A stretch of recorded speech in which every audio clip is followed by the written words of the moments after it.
तलवारबाज बहू।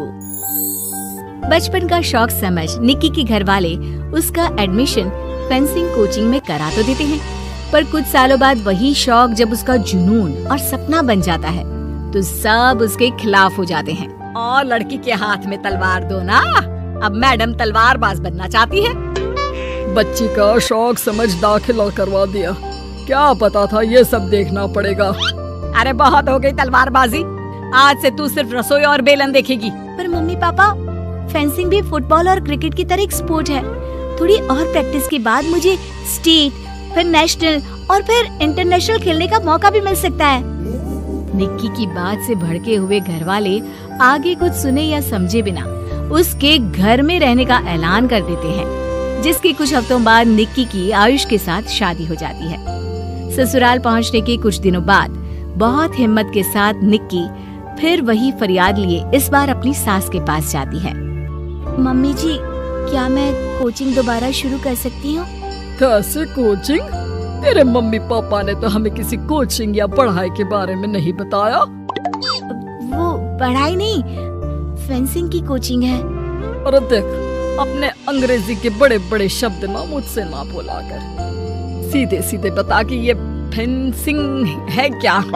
Mummy papa के साथ अपने एक्सपीरियंस के बाद निक्की कोई रिस्क ना लेते हुए सास से झूठ बोल मंजूरी ले लेती है, और इसी के साथ निक्की के सपनों की दुनिया शुरू हो जाती है, जिसमें अब वो सुबह उठ जल्दी जल्दी घर का सारा काम खत्म करके ज्यादा से ज्यादा समय अपनी फेंसिंग प्रैक्टिस में बिताने लगती है। इसी तरह महीने बीत जाते हैं। वाओ, आई कांट बिलीव, जो सपना एक बार नामुमकिन लग रहा था, आज मैं उससे सिर्फ 2 हफ्ते दूर हूँ। निक्की, तुम बहुत अच्छा कर रही हो, बस अपने फॉर्म को खराब मत होने देना, और नेशनल्स का मेडल तुम्हारे गले में आना पक्का है। इस बात को सुनकर निक्की नेशनल गेम की खुशी में झूमती हुई जैसे ही उस शाम घर पहुंचती है तो आयुष को पैर में प्लास्टर के साथ सोफे पर बैठा देख परेशान हो जाती है। ये क्या, कैसे हुआ? किसी ने मुझे फोन क्यों नहीं किया? ऑफिस से आते हुए रास्ते में किसी ने टक्कर मार दी, इसलिए बहू कल से इसके ठीक होने तक तो कोचिंग से छुट्टी ले ले, डॉक्टर ने पूरा बेड रेस्ट बोला है। पति की हालत और सास की बात से हैरान परेशान निक्की आगे कुछ बोले बिना अपने कमरे में चली जाती है। अब मैं क्या करूंगी? दोनों तरफ मेरी जिम्मेदारी है, अगर एक भी पूरी नहीं की तो लाइफ में दोबारा सुकून की सांस नहीं ले पाऊंगी। सच बता दूं क्या? नहीं, अगर इन्होंने भी घर में कैद कर लिया तो बचा कुचा मौका भी खो दूंगी। भगवान, आपने मुझे कहाँ फंसा दिया? मन ही मन ये सब सोचते हुए निक्की घर के काम और पति की सेवा में लग जाती है। इसी तरह 1 हफ्ता बीत जाता है। बहुत सोचने के बाद भी जब कोई दूसरा रास्ता नहीं दिखता तो निक्की सबको फेंसिंग की सच्चाई बताने का फैसला करती है और सास और पति के पास आती है। मम्मी, आयुष, मुझे आप दोनों से एक बात करनी है। तुम्हें भी मम्मी की तरह गैस हो गई है क्या? तू भी बूढ़ी औरत की मजाक उड़ा ले। एक दिन जब तेरे बच्चे तेरा मजाक उड़ाएंगे ना, तो मैं भी उनके साथ बैठकर हंसूंगी। घर का ये हंसता खेलता माहौल देखकर निक्की आगे कुछ बोल ही नहीं पाती। तभी गोलियां चलने की आवाज सुनकर सब डर जाते हैं और कुछ आतंकवादी घर में घुसकर सबको बाहर निकाल देते हैं, जहां उनके एरिया के बाकी सब लोग भी इकट्ठा होते हैं।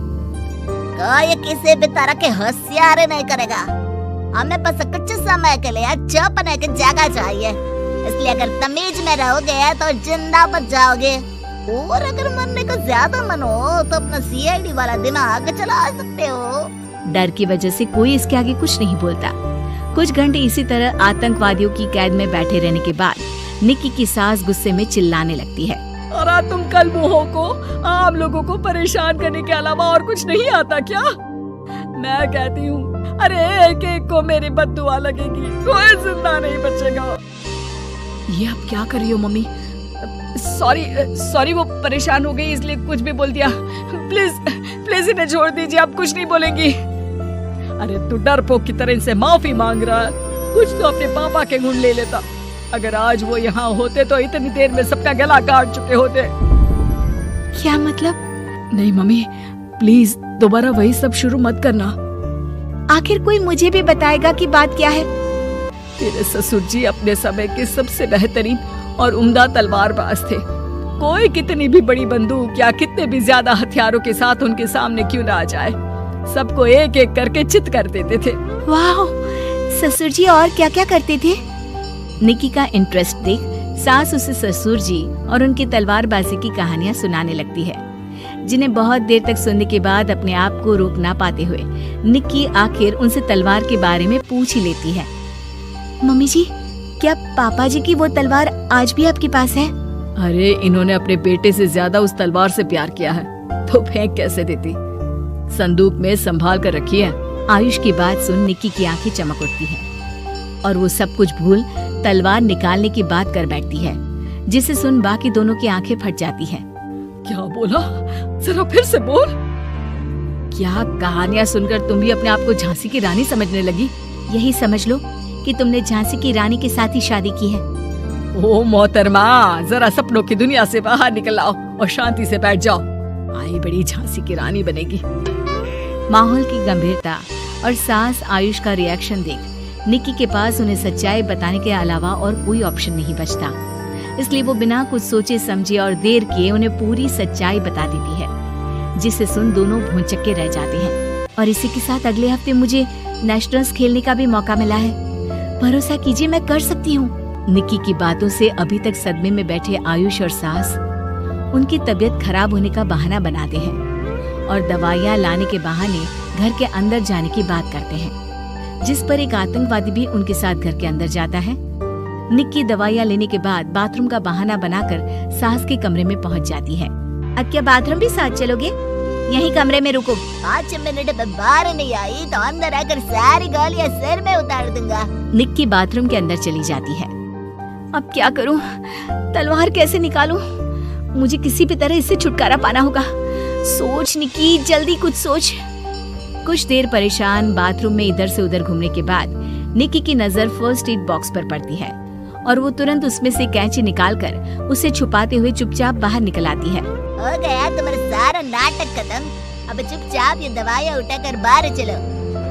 ऐसा बोलकर जैसे ही आतंकवादी मुड़ता है, निक्की तुरंत उसकी गर्दन पर कैंची से वार कर देती है और उसकी बंदूक हाथ में लिए संदूक से तलवार निकालने लगती है, जिसके कुछ देर बाद वो घर के पीछे वाली खिड़की से बाहर निकलकर छुपकर एक एक करके सब आतंकवादियों पर वार करके उन्हें घायल कर देती है। अब सारे पब्लिक की कैद में आ जाते हैं। ये सब देखकर आयुष और सास के साथ सारे लोग दंग रह जाते हैं। सास का सर गर्व से ऊंचा हो जाता है। मेरी बहू सिर्फ नेशनल्स नहीं, इंटरनेशनल भी खेलेगी। हाँ।